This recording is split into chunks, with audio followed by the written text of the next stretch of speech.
It hit me like a truck. Monday morning, coffee in hand, the usual office buzz around me, and then bam, I overheard it. He completely mishandled the client's account. Total disaster. I froze mid-step, my stomach dropped. Was I hearing this? Right, people were whispering about me, spreading lies that I botched a major deal.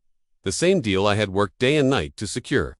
My heart pounded, my breath short. I could feel the walls closing in. What the hell was going on? The rumors spread like a raging fire. Every hallway, every meeting, the same hushed tones and side glances. My once friendly coworkers now greeted me with suspicion. I felt like a criminal in my own workplace. But the real dagger, it came when I found out who started it. Natalie, the woman I had mentored, supported, defended. She twisted stories, fabricated emails, and manipulated our team to make me look like the villain. Why? Simple. She wanted my promotion. She wanted the spotlight, the credit in my life. I wanted to confront her right there. I wanted to shout, to slam my fist on the table, but I stopped myself. No, this couldn't be about anger. I had to outsmart her. I had to make sure the truth destroyed her completely. So I went silent. But I started digging. I pulled email threads, project logs, timestamps. I interviewed clients who backed me up. I cross-checked every shred of data she touched. And then, I found it. Natalie hadn't just lied about me, she had been secretly rerouting clients to her personal accounts. She was forging signatures, faking approval emails, even deleting critical files to pin failures on me. Oh, she was bold, arrogant. She thought she had covered her tracks. But I built my case brick by brick. A solid timeline, screenshots, witness statements. It was undeniable. I remember the moment I submitted the evidence to HR. My hands were shaking. I had spent weeks in silence, carrying the weight of her lies. But now, I was armed with the truth. The investigation was brutal for her. She was questioned, pressured, caught off guard. Every smug smile she had worn in those hallways slowly melted away. When they called us both into the final meeting, I could see it in her eyes. Panic. She knew the game was over. She tried to talk her way out. She tried to cry. She even blamed me for setting her up. But the evidence was like a tidal wave crashing over her. There was no escape. Natalie was fired on the spot. It didn't end there. Her reputation, gone. She was blacklisted in the industry. People she thought were allies turned their backs on her. And me. I wasn't just cleared. I was promoted. But here's the thing. This story isn't just about revenge. It's about resilience. It's about what you do when people lie. When they try to burn you down. Do you crumble or do you rebuild? And make sure the truth burns them instead. There were nights I wanted to give up. There were days I thought, maybe I should just walk away. Let it go. But something inside me whispered, fight. Not with fists, not with screams. Fight with facts, with patience. And that's what I did. Kept going to work every day, holding my head high, even when the stairs burned holes through me. I kept showing up, doing my job, making sure every piece of work I touched was flawless. I knew the walls had ears. I knew Natalie was watching, waiting for me to crack. She started getting bolder. She tried setting more traps. She conveniently forgot to forward important documents. She manipulated timelines to make me miss deadlines. But each time, I stayed one step ahead. I triple-checked everything. I documented every conversation. I created backups of backups. She couldn't understand why. I wasn't breaking down. What she didn't know was that I had already gathered so much evidence that it was only a matter of time. And I wanted her to think she was winning. Just long enough for her to dig her own grave. There was a pivotal moment, one that still gives me chills. Natalie, feeling untouchable, openly bragged to a colleague that she had set me up so perfectly this time, there was no way out. Except the colleague she bragged to. He was one of the people I had confided in. He recorded the conversation. That was the final nail in her coffin. When HR played that recording in the final meeting, you could feel the air leave the room. Her confidence collapsed in an instant. Her excuses dried up. She had nowhere to run. She didn't just lose her job. She lost the respect of every person she had manipulated. She lost her career, her reputation, her future, and me. I didn't just survive. I thrived. I was promoted to a senior position, given the very role she tried to steal from me. But even now, when I look back, it's not the promotion that matters most. It's the lesson. Sometimes the loudest fighter isn't the one who wins. Sometimes, it's the one who stays quiet, who watches, who builds their strength in silence and lets the truth do the loudest talking. The days following her dismissal were surreal. People who had once distanced themselves began offering apologies.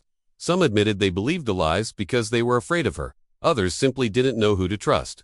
And while I accepted their apologies, I never forgot who stood by me and who turned away.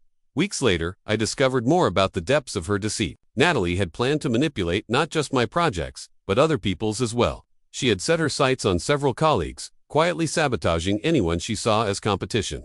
It wasn't just me.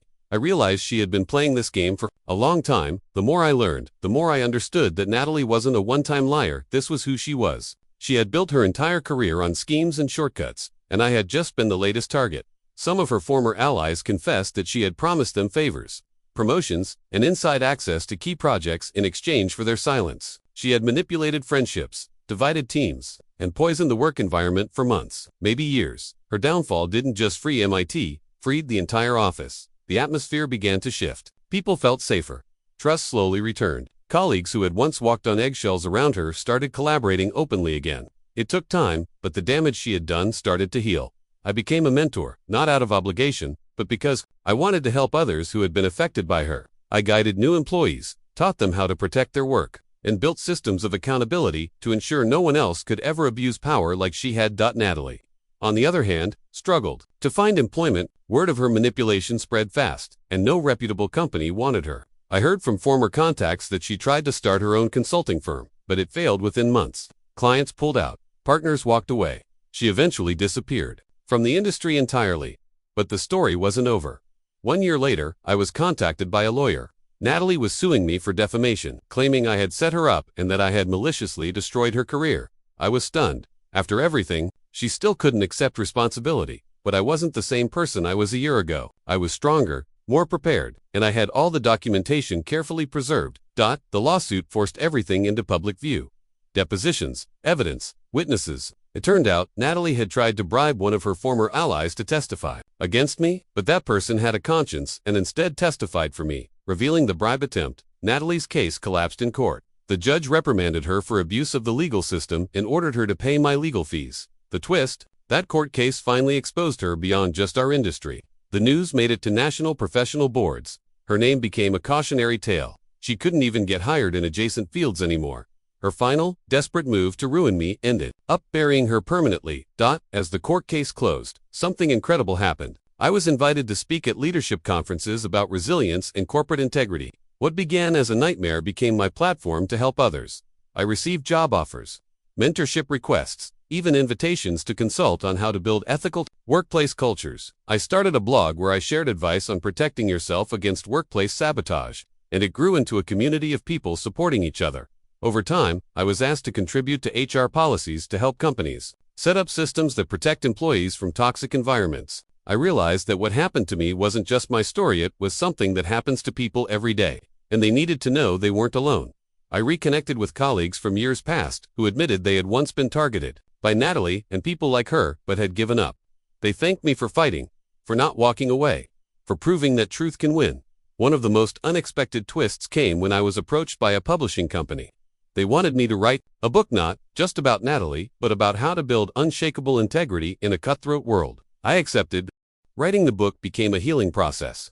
I poured every lesson, every scar, every ounce of wisdom I had into those pages. And when it was published, it resonated with people far beyond my industry.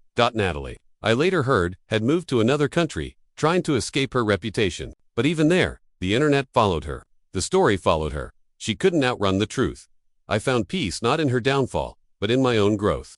I found that even in the worst betrayals, we can rise, we can rebuild, we can help others do the same. There were days when I would sit quietly in my office, reflecting on everything that had unfolded. I realized that Natalie had inadvertently given me something she could never steal back: my purpose. Without her, I might have continued to drift through my career, content but uninspired.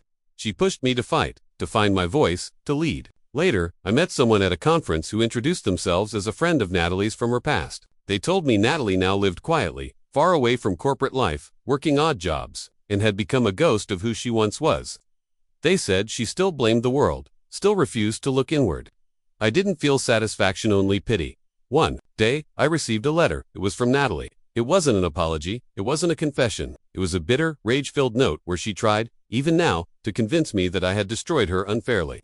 I read it once, then folded it and locked it away. I didn't need to respond. The story had already ended. My story didn't stop there. I continued to grow, to lead, to write, to inspire. I built a team that thrived on honesty, collaboration, and trust. The scars Natalie left made me a better leader, more empathetic, more protective of those around me. And sometimes, when I meet young professionals starting their journey, I share my story with them, not to scare them, but to prepare them, to let them know that yes, there will be liars, yes, there will be betrayal. But the truth is a long game, and if you play it with patience, with resilience, you will win. So if you ever find yourself trapped by someone's lies, don't lose yourself in anger. Don't let their poison make you bitter. Be patient, be smart, build your fortress. And when the time comes, let the truth speak for you. It won't just set you free. It will dismantle the house of cards they built against you. Thank you for being here. If this story resonated with you, hit that like button, share it with someone who needs to hear this, and subscribe for more real-life stories where justice always finds its way home. Stay strong, and never let the liars win.